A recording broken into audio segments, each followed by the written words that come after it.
Pisang yang memiliki lebih dari 1.000 varietas ini adalah salah satu tanaman yang paling banyak dikonsumsi dan dibudidayakan di dunia. Rata produksi pisang dunia itu tercatat pernah mencapai 140 juta ton pada tahun 2017. Nog door mankracht naar de kabelbaan gedragen. Maar van dat ogenblik af is het transport geheel gemechaniseerd. Het is een vorm van industrialisatie op agrarisch terrein, die in de plannen voor de verdere ontwikkeling van Suriname veel aandacht krijgt voor de verzending. Tapi budidaya pisang itu tidak mudah, terutama saat dia diganggu oleh hama atau penyakit. Virus Banana Banci Top adalah salah satu organisme yang paling merusak dan merugikan pada tanaman pisang. Lalu bagaimana virus ini menyebar dan menginfeksi tanaman? Di video ini kita akan membahas tentang dampak merugikan dari BBTV pada pisang dan hubungannya dengan kutu afid pisang sebagai penularnya. Berikutnya kita akan membahas tentang kesulitan-kesulitan pengendalian kutu afid pisang yang salah satunya itu disebabkan karena mereka punya hubungan saling menguntungkan dengan semut. Dan yang terakhir kita akan membahas tentang strategi yang paling efektif, efisien, dan aman untuk mengelola populasi kutu afid ini.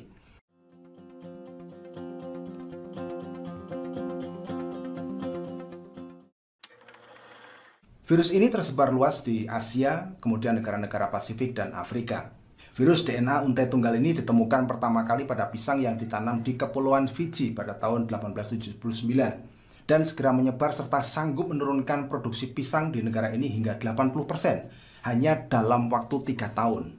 Ini adalah salah satu bukti bahwa virus BBT ini sangat ganas pada industri perkebunan pisang. Virus ini kemudian ditemukan juga di Taiwan dan Mesir pada tahun 1900-an, kemudian di Sri Lanka dan Australia pada tahun 1913. Lalu virus ini juga ditemukan menginfeksi Musa textilis atau Abaca, salah satu komoditas penting yang menghasilkan serat Manila hemp di Filipina. Nah, setelah penemuan-penemuan tersebut, virus ini ternyata juga ditemukan di beberapa negara Afrika, Asia, dan Asia Tenggara termasuk Indonesia, serta negara-negara kepulauan di Samudra Pasifik. Tanaman pisang yang terinfeksi oleh virus Banci Top mudah dikenali dari bentuknya yang cenderung kerdil dan daunnya itu berbentuk lebih sempit, serta tegak ke atas dibandingkan daun pada tanaman yang sehat. Jika kita lihat dengan lebih teliti, maka pinggiran daun itu akan berwarna kuning. Kemudian vena daun dan pelepahnya berwarna hijau pekat dengan guratan-guratan yang menyerupai kode Morse. Warna hijau pekat ini ternyata disebabkan oleh pertumbuhan sel klorofil yang berlebihan pada jaringan floem akibat terinfeksi oleh virus. Tanaman yang terinfeksi virus biasanya menghasilkan buah yang kecil atau bahkan gagal berbuah. Inang virus BBT ini adalah tumbuhan genus Musa atau pisang. Kajian awal oleh para ahli menunjukkan bahwa virus ini ditemukan menginfeksi 5 spesies pisang. Namun kajian-kajian berikutnya membuktikan bahwa virus ini ternyata juga menginfeksi tanaman lain, misalnya talas atau keladi. Nah, masalahnya infeksi oleh virus ini tidak menimbulkan gejala yang jelas pada tanaman ini, sehingga kita tidak tahu apakah tanaman ini terinfeksi virus atau tidak. Nah, saya hanya membayangkan saja seandainya talas ini ditanam di kebun pisang dan kebetulan terinfeksi oleh virus BBT, tetapi tidak menunjukkan gejala. Nah, apalagi tanaman talas ini juga menjadi inang dari kutu afid pisang, si penular virus BBT. Jadi tanaman ini kemudian bisa menjadi tandon virus tanpa kita pernah menyadarinya. Hasil penelitian selanjutnya, virus ini diketahui juga menginfeksi tanaman hias semacam Canna dan Heliconia. Di Indonesia, virus ini juga ditemukan bisa menginfeksi pisang liar atau kita mengenalnya sebagai pisang biji. Sama dengan kasus talas tadi, fakta ini juga mengkhawatirkan karena pisang ini pastilah bukan tumbuhan ekonomis, sehingga cenderung diabaikan oleh manusia. Nah, bagaimana jika pisang ini tumbuh di dekat kebun pisang? Ya, dia mungkin juga bisa menjadi tandon virus BBT. Fakta-fakta inilah yang kemudian menyebabkan BBTV itu dinyatakan sebagai salah satu dari 100 spesies invasif yang paling berbahaya di dunia. Nah, pengertian invasif dalam pernyataan tersebut diartikan sebagai mudah menyebar, tidak diinginkan oleh manusia, dan berbahaya. Lalu bagaimana virus yang notabene adalah benda yang tidak bisa bergerak atau berdiri sendiri ini bisa menyebar dari satu inang ke inang yang lain? Para peneliti kemudian menemukan bahwa virus ini memanfaatkan kutu afid pisang sebagai kendaraan untuk menyebar dari satu inang ke inang yang lain. Sejarah kutu afid ini dimulai pada tahun 1859 ketika seorang anggota Angkatan Laut Prancis yang kebetulan juga seorang ahli serangga yang Charles Cockerell mendapat tugas melakukan perjalanan ke Madagaskar, sebuah pulau besar di sebelah tenggara benua Afrika untuk mengumpulkan sampel serangga. Di Kepulauan Reunion yang terletak di sebelah timur Madagaskar, dia menemukan satu jenis kutu afid berwarna hitam di perkebunan pisang. Kutu tersebut kemudian dikoleksi, dideskripsikan, dan diberinya nama Pentalonia nigronervosa. Kata nigro pada nama spesies ini merujuk pada warna tubuh si kutu yang hitam. Untuk menghormati jerih payahnya, nama Cockerell ini kemudian disematkan di belakang nama spesies Pentalonia nigronervosa sebagai autor, yaitu sebutan bagi orang yang menemukan dan mendeskripsikan spesies organisme untuk pertama kalinya. Lalu, bagaimana si kutu ini menularkan virus BBT? Kutu afid ini menularkan virus secara persisten, sirkulatif, dan non-propagatif. Oke, saya jelaskan satu persatu. Arti kata persisten adalah bertahan di sebuah tempat. Jadi, virus BBT yang tersedot oleh kutu afid ini bisa bertahan hingga kurang lebih 2 minggu di dalam tubuh kutu, sebelum kemudian dikeluarkan kembali ke jaringan tubuh inang yang lain. Kemudian, kutu afid itu adalah konsumen cairan floem. Ketika dia menusukkan stiletnya ke dalam jaringan floem, kemudian mengisap cairannya, maka partikel virus yang ada di situ itu juga akan ikut tersedot. Partikel-partikel tadi kemudian masuk ke dalam saluran pencernaan kutu hingga mencapai usus. Selanjutnya, partikel ini akan menembus dinding usus, keluar, dan berdifusi dengan hemolimfa yang membawanya ke arah depan hingga mencapai kelenjar ludah. Kutu afid akan selalu mengeluarkan ludah setiap kali mengisap cairan floem. Tujuannya adalah untuk mencegah penggumpalan cairan inangnya, sehingga dia bisa mengisapnya sebanyak mungkin.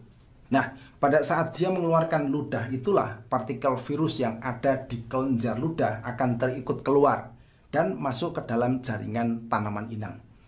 Jadi, istilah sirkulatif digunakan untuk menjelaskan perjalanan partikel virus dari jaringan floem tanaman ke tubuh kutu afid dan kembali lagi ke jaringan floem tanaman berikutnya. Kemudian meskipun cukup lama berada di dalam tubuh kutu, virus tidak mengalami perbanyakan atau replikasi, atau kita sebut non-propagatif. Jadi perbanyakan partikel itu hanya terjadi pada tubuh tanaman inang. Cara hidup kutu afid ini unik. Kita bahas dulu cara mereka menghasilkan keturunan. Kutu berkembang biak secara partenogenetik atau menghasilkan keturunan tanpa didahului oleh perkawinan, atau dengan kata lain tidak membutuhkan kutu jantan. Nah, dari sisi energi dan waktu cara ini jauh lebih efisien. Sebagai perbandingan, serangga yang berkembang biak dengan cara seksual atau kawin itu harus mencari atau menunggu, atau bahkan bersaing dengan individu lain untuk mendapatkan pasangan kawinnya. Setelah ritual kawin itu selesai, maka si induk harus mencari tempat bertelur yang paling ideal untuk bakal anak-anaknya. Kemudian pada beberapa jenis serangga, si induk itu bahkan harus mengurusi anak-anaknya. Jadi, kutu afid ini hanya membutuhkan inang terbaik, mulai makan, kemudian beranak pinak. Ya, hanya itu. Makanya tidak heran jika serangga yang berkembang biak secara partenogenesis itu bisa menghasilkan jumlah keturunan 2 kali lipat dibandingkan dengan serangga yang menghasilkan keturunan dengan cara kawin. Kira-kira 24 jam setelah mencapai tahap dewasa, si induk kutu sudah bisa melahirkan anak-anaknya. Seekor betina kutu itu bisa melahirkan hingga 4 ekor kutu baru dalam sehari. Kemudian setelah melewati 4 instar selama kira-kira 12 hingga 13 hari, limfa ini sudah siap menjadi kutu dewasa dan melahirkan anak-anaknya. Nah, uniknya, seekor kutu dewasa itu mengandung anak yang di dalam saluran reproduksinya itu sudah ada bakal anaknya juga. Jadi jika seekor kutu itu mengisap cairan pakannya, maka otomatis dia akan mendapatkan pakan untuk dirinya, kemudian anak yang dikandungnya, dan anak dari anak yang dikandungnya, alias cucunya. Inilah keunggulan sistem reproduksi partenogenesis pada kutu afid. Nah, kemudian yang kedua, kutu pisang ini diketahui memiliki hubungan saling menguntungkan dengan semut. Setidaknya ada 3 subfamili semut yang diketahui bersimbiosis dengan kutu ini, yaitu Formicine, kemudian Myrmicine, dan Dolichoderine. Semut itu akan datang ke koloni kutu afid untuk mendapatkan cairan manis yang dikeluarkan si kutu. Nah, sebaliknya koloni kutu ini akan mendapatkan perlindungan dari serangan musuh alaminya. Biasanya semut yang bersimbiosis dengan kutu itu akan menjadi sangat agresif terhadap hewan lain yang datang ke koloni tersebut. termasuk jika yang datang itu adalah musuh alami si kutu. Itulah sebabnya kehadiran semut kemudian menyebabkan musuh alami itu tidak akan mendatangi koloni kutu mangsanya. Dan ini berarti bahwa musuh alami tidak bisa menjalankan perannya sebagai pemangsa kutu afid. Atau dengan kata lain, si kutu ini akan bebas beranak pinak tanpa dikendalikan oleh musuh alaminya. Jadi secara langsung aktivitas memerah cairan manis oleh semut atau diistilahkan sebagai ant milking ini mengganggu pengendalian alami kutu afid oleh musuh alaminya. Kemudian yang kedua, semut-semut ini ternyata juga bisa menyebarkan si kutu pisang. Contohnya adalah semut Dolichoderus yang di Indonesia dikenal sebagai semut hitam dan sering dimanfaatkan sebagai predator hama penggerek buah Conopomorpha dan pengisap buah Helopeltis pada coklat, yang ternyata juga bisa memindahkan nimfa kutu pisang ini dari satu tumbuhan inang ke inang yang lain. Nah, perilaku semut memindahkan kutu ini sebenarnya adalah salah satu bentuk upaya agar mereka selalu bisa memanen cairan manis dari kutu selama mungkin. Jadi pada saat-saat tertentu, semut akan memindahkan kutu-kutu tersebut ke inang yang lebih baik, sehingga mereka bisa membentuk koloni baru dan akhirnya menghasilkan embun madu dengan kualitas yang baik. Nah, dari bahasan tadi kita mencatat ada dua hal penting dari kehidupan si kutu. Pertama adalah kemampuan kutu untuk menumbuhkan populasi secara cepat menggunakan mode partenogenetik. Kemudian yang kedua, kutu ini memiliki hubungan spesial dengan semut. Nah, hubungan ini mengganggu proses pengendalian alami kutu oleh musuh alaminya, sehingga populasi mereka akan tetap tinggi. Nah, kesimpulannya, dua cara hidup kutu tadi itu berpotensi besar melanggengkan penularan dan perkembangan si virus BBT ke lebih banyak inang. Dan itulah masalah kita yang sebenarnya. Lalu apa tindakan yang harus kita lakukan? Terutama ketika di lahan kita itu banyak semut yang berteman baik dengan si kutu.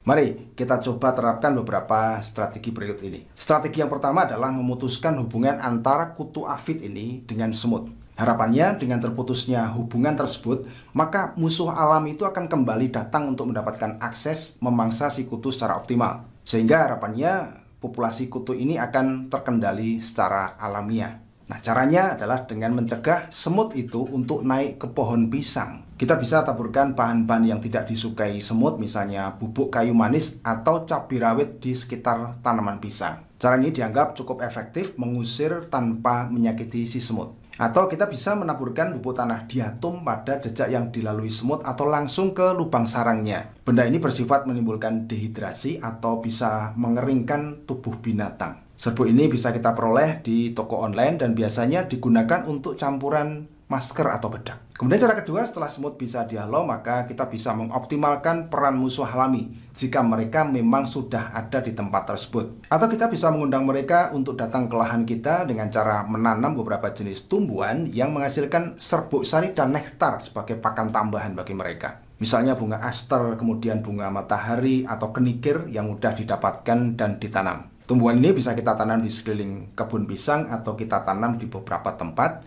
langsung ke tanah atau menggunakan pot agar mudah dipindah-pindahkan. Di alam, jenis musuh alami kutu afid pisang itu sebenarnya cukup banyak. Setidaknya ada 4 ordo serangga yang diketahui memangsa kutu pisang, baik sebagai parasitoid atau predator, yaitu bangsa kumbang, sayap jala, lalat, dan bangsa tawon. Kumbang koksi itu adalah salah satu pemangsa kutu afid yang paling umum, karena jumlah jenisnya banyak, kemudian mobilitas dan daya makan yang cukup baik, serta mampu menghasilkan keturunan dengan jumlah yang cukup banyak. Jenis kumbang koksi yang bisa memangsa kutu pisang itu misalnya Pseulomenes sexmaculatus ini cukup mudah ditemukan, terutama jika kebun pisang kita itu dekat dengan lahan padi, karena spesies serangga ini itu terkenal sebagai pemangsa orang batang coklat. Kemudian ada pula 2 famili lalat yang juga mau memangsa kutu afid ini, yaitu larva dari lalat apung atau Syrphidae dan lalat Sechidomiidae. Meskipun larva kedua lalat ini tidak memiliki kemampuan bergerak secepat kumbang koksi, tetapi kemampuan makannya itu sangat efisien. Salah satu spesies lalat Sechidomiidae, yaitu Endaphis fugitiva, telah ditemukan di Hawaii, dan larvanya adalah parasit pada kutu ini. Kemudian ada sayap jala yang seperti halnya kumbang koksi itu adalah predator yang banyak digunakan untuk mengendalikan kutu afid karena memiliki daya makan yang cukup kuat, sangat aktif dan memiliki daya mencari mangsa yang tinggi. Nah, hebatnya lagi, mereka tuh relatif tahan terhadap pestisida yang umum digunakan di lahan. Misalnya insektisida pyrethroid, pestisida nabati, fungisida, herbisida, dan jenis pestisida yang lain. Kemudian kelebihan lainnya, sayap jala ini memiliki daya reproduksi yang tinggi, juga masa hidup dan masa bertelur yang panjang, sehingga populasi di lahan itu bisa terjaga. Ada cukup banyak parasitoid bangsa tawon yang hidup pada kutu pisang ini. Nah, salah satu spesiesnya, Apidius colemani, itu bahkan sudah berhasil dibiakkan untuk digunakan dalam program augmentasi. Tetapi mengandalkan sepenuhnya pada hasil kerja musuh alami untuk mengendalikan kutu tentu tidaklah bijak. Ya, kita harus ingat bahwa kemampuan musuh alami untuk memangsa kutu itu tidak cukup cepat untuk mengimbangi pertambahan populasi dari si kutu ini. Makanya kita juga harus membantu mereka, terutama ketika populasi si kutu itu cukup tinggi. Misalnya secara sederhana kita bisa menyemprotkan air dengan tekanan yang kuat untuk menggugurkan kutu itu dari tanaman pisang. Atau kita bisa menggunakan larutan deterjen dengan konsentrasi rendah, kemudian disemprotkan langsung ke tempat kutu tersebut bergerombol. Penyemprotan ini harus dilakukan beberapa kali sehingga kita yakin bahwa populasi kutu itu sudah cukup rendah. Jika populasi kutu ini cukup tinggi, maka kita membutuhkan pestisida untuk menurunkan populasi mereka sebelum terlanjur merugikan. Sebuah penelitian di Hawaii membuktikan bahwa imidacloprid, insektisida sistemik yang menyerang sistem saraf pusat serangga dari golongan neonicotinoid, itu dapat digunakan dengan model penyemprotan yang terbatas, yaitu hanya pada pohon yang diserang oleh kutu aphid. Nah, penyemprotan ini harus dilakukan secara teliti pada setiap celah-celah daun di mana kutu aphid tersebut berkoloni. Setelah melakukan penyemprotan beberapa hari dan yakin bahwa populasi kutu aphid sudah sangat rendah, maka penyemprotan harus dihentikan agar tidak meracuni musuh alami atau hewan-hewan bermanfaat yang lain. Nah, cara-cara ini secara teknis itu mestinya bisa mengendalikan populasi si kutu aphid, yang artinya itu juga mencegah perluasan insiden serangan BBTV, di samping menjaga kelestarian musuh alami dan lingkungan secara keseluruhan. Ya, bagaimanapun juga meminimalkan kerugian akibat organisme pengganggu itu semestinya tidak boleh merugikan makhluk hidup yang lain. Ya, tampaknya Anda tentu akan setuju dengan apa yang saya sampaikan ini. Oke, sekian video kali ini dan semoga bermanfaat.